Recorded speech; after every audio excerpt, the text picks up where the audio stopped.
என்ன பார்க்க போறீங்கன்னா, நேத்து சிஎஸ்கே வெர்சஸ் ஆர்சிபி மேட்ச் நடந்திருந்தது. ஸோ, இதில சிஎஸ்கே பயங்கரமா தோத்துருந்தாங்க. ஆஃப்டர் ஆல் ஒரு ரொம்ப வருஷம் கழிச்சு 2008க்கு அப்புறம் இப்ப தான் வந்து தோத்துருக்கோம் ஆர்சிபிக்கு. இதில வந்து நம்ம ஹோம் கிரவுண்ட்ல.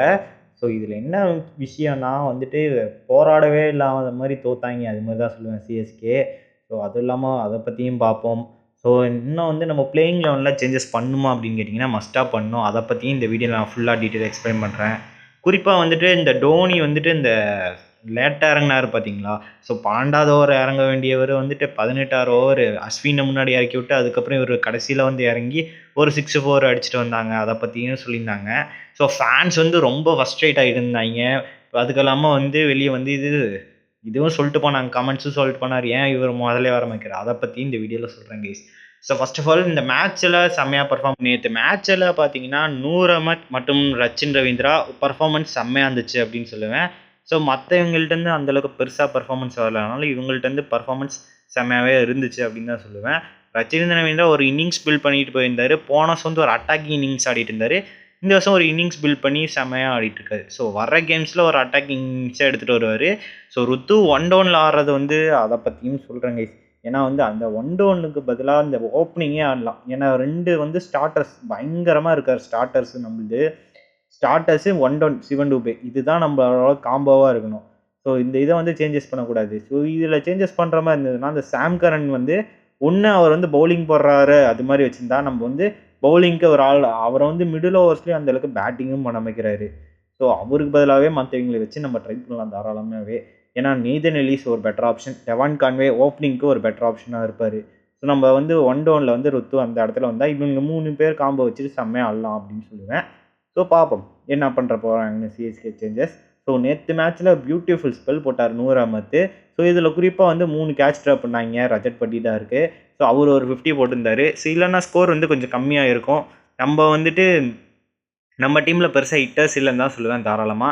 ஸோ அந்த இடத்துல வந்து ருத்ராஜ் வந்து அடிக்க போயிட்டு அவுட் ஆகியிருக்க மாட்டார் அப்படின்னு சொல்லலாம். ஏன்னா ஸ்லோவா வச்சுட்டு அதுக்கப்புறம் ஆடி இருக்கலாம் அடுத்த இதுக்கு.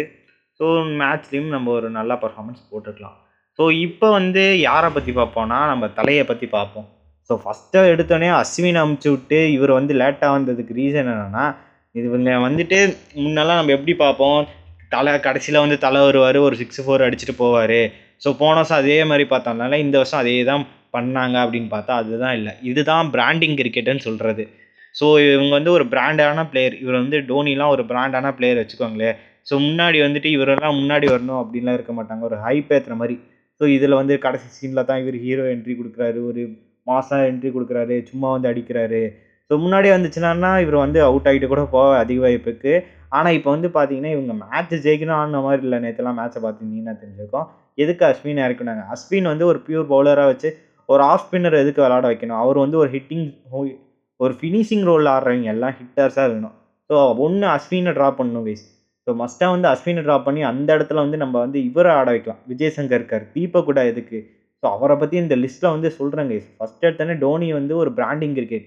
ஸோ எல்லாம் வந்துட்டு வந்து ஃபேன்ஸ்லாம் கதறாங்க. நாங்கள் 15,000 டிக்கெட்டை வந்து வாங்கிட்டு வந்து இவரை வந்து பார்க்க வந்தால் இவர் கடைசியில் வராரு.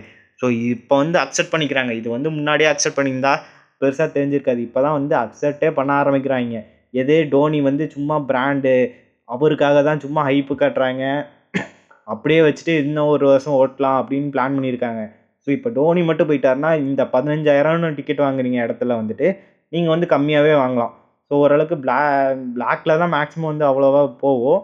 ஸோ நீங்கள் வந்து ரேட்டாகவே ஒரு நஜக் டிக்கெட்டே வந்து ஒரு செம கம்மியாக வாங்கலாம். ஏன்னா வந்துட்டு அந்த அளவுக்கு ஹைப் இருக்காது. டோனி போயிட்டாருன்னா யாரும் ஏன் பாதி பேர் வந்து கிரிக்கெட் பார்க்குறதே விட்டுருவாங்க. ஸோ சிஎஸ்கேன்னு டீமுக்கு வேணால் பார்ப்பாங்க. அதே ஹைப்பு வந்து அந்த அளவுக்குலாம் இருக்காது. அது இருக்குமான்னு சொன்னீங்கன்னா இருக்கா வாய்ப்புகள் கம்மி தான். ஆனால் மிடிலாக இருக்கும். ஸோ இப்போல்லாம் பார்த்தீங்கன்னா ஸ்டேடியம்லாம் டக்கு டக்குன்னு ஃபுல் ஆகிற மாதிரிலாம் அப்போல்லாம் ஃபில் ஆகாது. வேணா பாருங்க. ஏன்னா வந்துட்டு இப்போ ருத்ராஜ் வந்து இதே இடத்துல ஒரு இந்தியன் பிளேயராக இருந்தாருன்னா அந்த இடத்துல ஒரு ஹைப் இருக்கும். ஏன்னா இவர் வந்து இந்தியன் பிளேயரு அடுத்தது இவர் தான் கொண்டு போகிறாரு அப்படின்னு அடுத்த ஸ்டேஜில் வந்து எடுத்து அந்த ஹைப் அப்படியே இவரோட காம்பினேஷனோட கொண்டு போயிடலாம். ஆனால் வந்து கொண்டு போக முடியாதனால இப்போ டோனி வச்சு ஸ்ட்ரகிள் பண்ணிட்டு இருக்காங்க. ஸோ இந்த டோனி ஆடுற இடத்துல வந்து மற்ற பிளேயரே வச்சு ஆடலாம் அப்படின்னு தான் சொல்லுவேன். இருந்தாலும் பரவாயில்ல. ஆனால் போன வருஷம் வந்து பார்த்தீங்கன்னா லெக் இன்ஜுரி அந்தளவுக்கு விக்கெட் கீப்பிங்கில் வந்துட்டு நல்ல நிறைய மிஸ்ஸஸ்லாம் பண்ணிட்டு இருந்தார். ஆனால் இந்த வருஷம் அப்படி இல்லை. ஜம்பிங் பயங்கரமாக அடிச்சார் அப்படின்னு சொல்லுவேன். கீப்பிங் பொறுத்த வரைக்கும் இவர் தாராளமாக டீமில் இருக்கலாம். ஆனால் ஃபினிஷிங் ரோலுக்கு வந்து நல்லா சூட்டபுளாக அமைக்கிறாரு. ஒன்று வந்து அட்டாக்கிங் இன்னிங்ஸ் ஆடணும் தலை, இல்லைன்னா வந்துட்டு யாரையும் முன்னாடி இறக்காம இவரே வந்து முன்னாடி வந்துட்டு அடிச்சுட்டு கூட எவ்வளோ ரன்ஸ் அடிக்க முடியுமோ முன்னாடியே அடிச்சுட்டு கடைசியில் அவுட் ஆகிட்டு போனால் கூட ஓகே தான் அப்படின்னு சொல்லலாம். ஏன்னா முன்னாடியே வராமையும் கடைசியில் வந்துட்டு ஒரு 6-4ன்னு அடிச்சுட்டு போகிறதோட முன்னாடியே வந்துட்டு அவுட் ஆகிட்டு கூட தாராளமாக ஏதோ இன்னிங்ஸாவது அடிச்சுட்டு போனாலும் ஓகே, அது மாதிரி தான் சொல்லுத்தனே பார்த்தீங்கன்னா இந்த ராகுல் திருப்பதி எதுக்கு ஓப்பனிங்காக இருக்காங்க, இந்த கொஸ்டினுக்கு எது சொல்கிறேன். இவனை எதுக்கு ஆர்பிஎஸ்ல தான் நல்லா ஓப்பன் பண்ணா அப்படின்னு ஆட வச்சுட்டு இருக்காங்க. ஆனால் தலைவன் வந்து ஒரு ஸ்பின்னர்ஸை நல்லா ஆடக்கூடிய பிளேயர் தான் ராகுல் திருப்பதி. ஒரு ருத்ராஜை வந்து அந்த இடத்துல வந்து ஒன் டவுனில் இறங்குறதுக்கு ருத்ராஜ் ஓப்பன் ஆகி ராகுல் திருப்பதியும் ஒன் டவுனில் இருக்கணும். ஏன்னா ஒரு ஸ்பின்னர் நல்லா ஆடக்கூடிய பேட்டர் வந்து இருக்கிறது ஒரு பெட்டர் ஆப்ஷன். ஏன்னா ராகுல் திருப்பதி நல்லா ஸ்பின் ஆடுவான், அவன் கூட டூபே வந்து அவனும் நல்லா ஸ்பின் ஆடுவான். 2 நல்லா ஸ்பின் ஆட பேட்டர் வச்சுட்டு தீபக் கூட அந்த அளவுக்கு பெருசாக பர்ஃபார்மன்ஸ் இல்லை. இந்த தீபக் கூட ஆடுற இடத்துல வந்துட்டு நம்ம வந்து விஜய் சங்கரை ட்ரை பண்ணலாம், தாராளமான ஆப்ஷன். ஏன்னா தலைவன் வந்து ஜிடியில் வந்துட்டு நீங்கள் பார்த்துருந்தீங்கன்னா தெரிஞ்சிருக்கும். ஸோ செம்மையாக அடிச்சுட்டு இருந்தார், நாக்லாம் செம்மையாக ஆடி இருக்கான். ஸோ பேட்டிங் வந்து ஒரு நல்ல ஒரு ஃபினிஷிங் ரோலுக்கு ஏற்ற மாதிரி தான் ஆடி இருக்காரு. ஸோ அதனால் விஜய் சங்கரை தாராளமாக ட்ரை பண்ணலாம் அப்படின்னு சொல்லுவேன், பெட்டர் ஆப்ஷன். தீபக் கூட வந்து பவுலிங் போகிறதுக்கு அவருக்கு பவுலிங் ஆப்ஷனும் இல்லை, அஸ்வின் தான் அந்த இடத்துலையும் பவுலிங் பண்ணுறான் ஆஃப் ஸ்பின்னு. ஸோ அந்த இடத்துல வந்து ஒன்று அஸ்வினை உட்கார வச்சு தீபக்கோட ஆட வைக்கணும், இல்லைனா வந்துட்டு அஸ்வின் ஆட வச்சுட்டு தீபக் கூட போக சொல்லணும் அப்படின்னு தான் சொல்லுவேன். பெஞ்சிலே உட்கார வைக்கலாம் தாராளமாக. ஏன்னா விஜய் சங்கர்னு ஒரு தாராளமான ஆப்ஷன் இருக்குது, அவரை வச்சு ட்ரை பண்ணலாம். ஸோ மிச்சம் இருக்க பெஞ்சில் இருக்க ஃபுல் ஸ்ட்ரென்த்து கூட ட்ரை பண்ணலாம் அப்படின்னு சொல்லுவேன். ஸோ மிச்சம் இருக்க யங்ஸ்டர்ஸ் கூட சான்ஸ் கொடுக்கலாம் கைஸ். ஆனால் இவன் சிஎஸ்கே மேக்ஸிமம் யங்ஸ்டர்ஸ்க்குலாம் சான்ஸ் கொடுக்க மாட்டாங்க. போன வருஷம் ஏதோ சமீர் ரிஷுக்கு சான்ஸ் கொடுத்த மாதிரி இந்த வருஷம் ஏதாவது யங்ஸ்டர்ஸ்க்கு சான்ஸ் கொடுக்கலாம். ஸோ குறிப்பாக வந்து பேஸ் பவுலருக்குலாம் நிறைய பேர் இருக்காங்க. ஸோ லைனப்பில் இருக்க பேஸ் பவுலர்ஸ்லையும் ட்ரை பண்ணலாம். ஸோ இப்போ வந்து அடுத்ததுக்கு வரேன். அடுத்தது பார்த்தீங்கன்னா யாருன்னு பார்த்தீங்கன்னா இந்த சாம் கரன் 2 மேட்ச் அந்தளவுக்கு பேட்டிங்கில் பெருசாக பர்ஃபார்மன்ஸ் இல்லை, பவுலிங்கில் பர்ஃபார்மன்ஸ் இல்லை. ஸோ பவுலிங் வந்து நேற்று ஓரளவுக்கு நல்லா தான் போட்ட மாதிரி இருந்தது, அதுக்கப்புறம் அடி வாங்க ஆரம்பிச்சிரு கடைசியிலலாம் 3 6 தொடர்ந்து. ஸோ சாம் கரனை பொறுத்த வரைக்கும் ஒரு பவுலிங் ஆல்ரவுண்டராக தான் வச்சுருக்காங்க. ஸோ இதே இடத்துல வந்து நம்ம ஒரு பியூர் பவுலரே எடுத்துகிட்டு போகலாமே, நேதன் எலிஸ் ஒரு ஆப்ஷன் இருக்கார். ஸோ இல்லைனா டெவான் கான்வே ஒரு ஓப்பனிங்காக ஒரு ஆப்ஷன் இருக்கார் பேட்டிங்னு எடுத்திங்கன்னா. ஸோ எதுக்கு நம்ம சாம் கரன் ட்ரை பண்ணோம், சாம் கரனே ட்ராப் பண்ணிட்டு போகலாமே அப்படின்னு ஒரு பெட்டர் ஆப்ஷன் இருக்குது.